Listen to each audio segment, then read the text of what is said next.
इस कहानी की शुरुआत एक छोटे से गांव से होती है, जहां साधु अपनी तपस्या में लीन रहते हैं।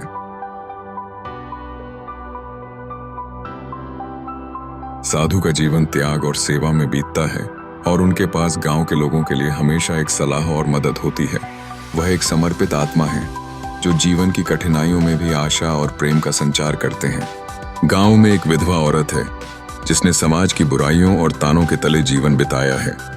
उसकी आंखों में एक गहरी पीड़ा और अकेलेपन की कहानी छिपी हुई है।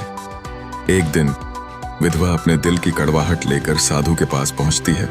वह साधु से निवेदन करती है, महाराज, क्या आप मेरे दुखों का अंत कर सकते हैं?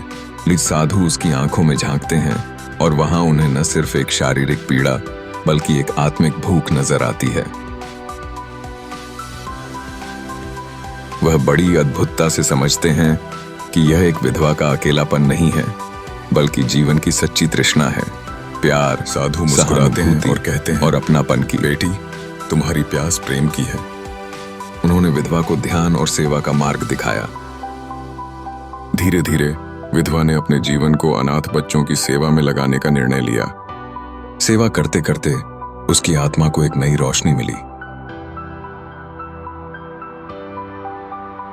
एक दिन वह साधु के पास लौटती है और कहती है, महाराज, अब मैंने समझ लिया है मेरी आत्मा को तृप्त कर दिया, अपनापन में है। साधु ने आशीर्वाद देते हुए कहा, जब हम दूसरों की जिंदगी में रोशनी लाते हैं तब हमारा जीवन भी प्रकाशित हो उठता है।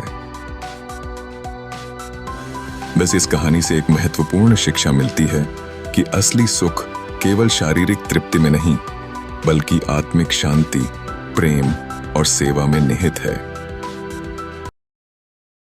जब हम अपने दुखों को करुणा और प्रेम में परिवर्तित करते हैं, तब हमारी आत्मा को सच्ची संतोष प्राप्त होती है।